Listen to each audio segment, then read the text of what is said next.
ہم ایکسیسیبل کس طرح ہو سکتے ہیں اور ہم آپ سے کنیکٹ کس طرح کر سکتے ہیں. مجھے یاد ہے جب پہلی آج سے ایک دہائی پہلے جب میں وزیر خارجہ تھا، بہت سے آفیسر تھے، بہت اچھے آفیسر تھے، لیکن بہت سے آفیسرز ایسے تھے جن کو نہ میں کبھی ملا تھا، نہ میرا تعارف ہوا تھا، نہ میں نے ان کا چہرہ دیکھا تھا، نہ مجھے ان کی کارکردگی کا احساس تھا کہ وہ کتنا محنت کر رہے ہیں، کس قسم کی ان کی کارکردگی ہے. because I was never in touch with them. Even if I wanted to be in touch with them, I could not be in touch with them. They were spread all over the world and there was no way I could connect with them.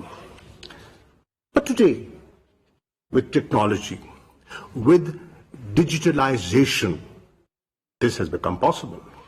اور اب میں سمجھتا ہوں کہ آپ سے رابطہ قدرے آسان ہو گیا ہے اور نئی ٹیکنالوجی نے یہ ممکن کر دیا ہے. پھر ذرائع تبدیل ہو گئے ہیں، فورن پالیسی کے اظہار کے ذرائع مختلف ہو گئے ہیں. پہلے کہاں ٹویٹر ہوا کرتا تھا؟ اب اسٹیٹ ڈپارٹمنٹ والے مجھے کہتے تھے کہ ہم تیار رہتے ہیں کہ ابھی کوئی ٹویٹ آیا صدر ٹرمپ کی طرف سے اور ہمیں ریئیکٹ کرنا پڑے گا، اور کیسے ریئیکٹ کریں گے. تو یہ ایک نئی چیز ہے جس سے ہمیں ڈیل کرنا پڑتا ہے. اور پرائم منسٹر عمران خان تو اب ٹویٹ بہت باقاعدگی سے کرتے ہیں، اور کچھ میں نے بھی شروع کر دی ہے. فیس بک، اب آپ دیکھیں کہ ہم فیس بک سے ہم کنیکٹڈ ہیں، اور ماشاءاللہ کوئی 70 سے زیادہ missions, my last information was کہ ان کو بلو ٹک بھی ہم نے کروا دیا تھا. اینڈ جو کل کی میں نے اور فورن سیکرٹری نے مل کے جو ہم نے پریس کانفرنس کیا تھا، پریسر کیا تھا، تو it was being streamed live to 70 missions. تو یہ ڈیجیٹل ٹیکنالوجی کا کمال ہے جو پہلے ممکن نہیں تھا. انسٹاگرام، یہ سب وہ ٹولز ہیں جو پہلے ہمیں دستیاب نہ تھے، اور آج ہم ان سے آراستہ بھی ہیں اور ان سے مستفید بھی ہو سکتے ہیں. میں آپ کی تو نہیں، میں اپنی بات کرتا ہوں. مثال کے طور پر میں بالکل ان پڑھ تھا as far as digital technology کا تعلق ہے، سوشل میڈیا کا تعلق ہے، the power of social media. میں بالکل اس کی وسعت، اس کی اہمیت سے بالکل نا واقف تھا. رائٹ اپ ٹو 2014، 2014 میں مجھے ایکسپوجر آہستہ آہستہ ہونا شروع ہوا، اور مجھے احساس ہوا کہ یہ اس کی اہمیت کیا ہے. اور اس اہمیت کو جانچتے ہوئے پھر میں نے اپنے آپ کو مینٹلی پریپیئر کیا اور اس ٹرانزیشن میں آیا. I'm a different generation. My son is more savvy than I am on these things. لیکن کووڈ-19 نے جہاں دنیا کو ہلا دیا ہے، گورننس کے انداز کو بھی وہ تبدیل کر رہا ہے اور کر جائے گا. یہ جو گلوبل پینڈیمک ہے، یہ اپنے اثرات یقیناً چھوڑ کے جائے گا، اور بہت سی ایسی چیزیں ہیں آپ دیکھیں گے کہ وہ تبدیل ہوں گی اس کے اختتام پر. اب one thing that I think this pandemic will do in my view is کہ یہ جو ڈیجیٹلائزیشن کا جو رفتار تھی اس کو یقیناً ایکسلریٹ کر دے گا. دس از مائی ویو. اور جو ہماری ہچکچاہٹ تھی وہ دور ہو جائے گی، بیکاز مجبوراً سوشل ڈسٹینسنگ ہو چکی ہے، ہم اس طرح سے مل نہیں پاتے.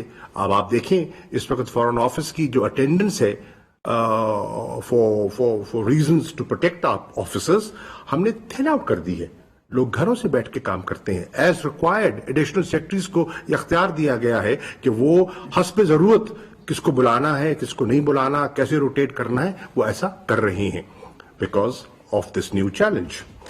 اب آپ یہ دیکھیں کہ آج سے چند ماہ پہلے میں نے کبھی تصور ہی نہیں کیا تھا کہ ہماری کیبنٹ میٹنگز جو ہیں اور ہماری جو نیشنل کوآرڈینیشن کمیٹی کی میٹنگز ہیں اس میں ہم ڈیجیٹلی کر رہے ہوں گے and we will be digitally connected to the provinces to the chief ministers, اور ہم اس انداز میں گفتگو کر رہے ہوں گے جس انداز میں آج ہم کر رہے ہیں. So this is how things have changed and they will continue to change. But in the Foreign Office, we were of the view and we are of the view کہ ہمیں اس دفتر کو پیپر لیس کرنا ہے. ہم نے اس کی کمیونیکیشن سکلز کو امپروو کرنا ہے, اور ہم نے فورن آفس کو نہ صرف پیپر لیس کرنا ہے, اس کو ہم نے ڈیجیٹلائز بھی کرنا ہے. میری رائے میں اس کووڈ-19 کے بعد نہ صرف ایتھکس بلکہ ورک کلچر جو ہے اس میں بھی آپ کو نمایاں تبدیلی دکھائی دے گی. And we can all use this modern technology in our personal and professional lives.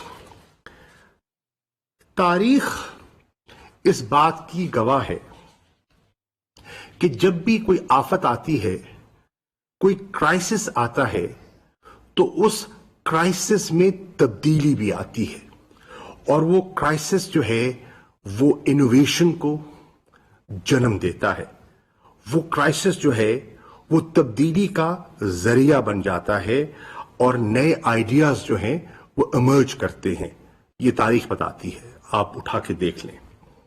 مثال کے طور پر اسی دفتر کو لیجئے, جب کووڈ-19 کا یہ سلسلہ شروع ہوا اور اسٹرینڈڈ پاکستانیز کا دباؤ ہم پر پڑا, تو ہمیں مجبوراً سوچنا پڑا کہ ہم کس طرح رسپونڈ کریں افیکٹو طریقے سے. تو ہم نے کیا کیا؟ ہم نے یہاں کرائسس مینجمنٹ سینٹر کا اجرا کیا, جو کہ 24/7 جو ہے وہ کام کر رہا ہے, راؤنڈ دا کلاک. انفارمیشن دے بھی رہا ہے, انفارمیشن لے بھی رہا ہے. یہ میرے ساتھ پہلو میں بیٹھے ہیں معظم, یہ بتا سکتے ہیں کہ کتنی میٹنگز یہ مختلف منسٹریز سے کر رہے ہیں just to bring the standard Pakistanis back. کتنا بڑا چیلنج ہے, جس سے تقریباً 40,000 کے لگ بھگ ہیں, and the numbers will keep growing as time passes by. تو ہم نے انوویٹ کیا اس ضرورت کو سامنے رکھتے ہوئے, and modern technology enabled us to do so. اسی طرح آپ نے سنا ہوگا, اخبارات میں پڑھا ہوگا, ہم نے ابھی ایک سوشل پروٹیکشن پروگرام کالڈ احساس اس کو لانچ کیا ہے. And this programme is being conducted digitally, اور ڈیجیٹل کنیکشن کے ذریعے ہم 144 ارب 12 ملین ہاؤس ہولڈز کو, the poorest of the poor, ان تک ایک شفاف طریقے سے ہم پولیٹیکل لائکس اور ڈس لائکس سے مبرہ ہو کر اگلے 3 ہفتوں میں اس کو پہنچانے کا ارادہ رکھتے ہیں. Was that possible? Without this digital technology یہ ممکن نہ تھا, لیکن آج ممکن ہو رہا ہے, اور لوگوں کا اعتماد اس کی ٹرانسپیرنسی پر اور اس کی شفافیت پر بڑھتا چلا جا رہا ہے, جیسے جیسے لوگ اس سے مستفید ہو رہے ہیں. مثال کے طور پر آپ ڈیل کرتے ہیں بیرون ملک رہنے والے پاکستانیوں سے, اور جیسے میں نے پہلے گزارش کر رہا تھا کہ 9.6 ملین ہے ہماری ڈائسپورا, اور ان کی ایک بہت درینہ خواہش ہے کہ ان کو ووٹ کا اختیار دیا جائے. اب وہ خواہش کیسے پوری ہوگی؟ ڈیجیٹل ٹیکنالوجی میری رائے میں یہ ممکن کر سکتی ہے, اور انشاءاللہ ہم اسے ایسا کریں گے. اب اس میں آپ دیکھیے کہ یہ ہماری جو کمیونٹی ہے اوورسیز پاکستانیز کی, تھرو دس ٹول وہ کتنی کنیکٹڈ فیل کرے گی. وزیر خارجہ شاہ محمود قریشی اس وقت تقریب سے خطاب کر رہے ہیں اور اس بارے میں آپ کو مزید بھی آگاہ کریں گے.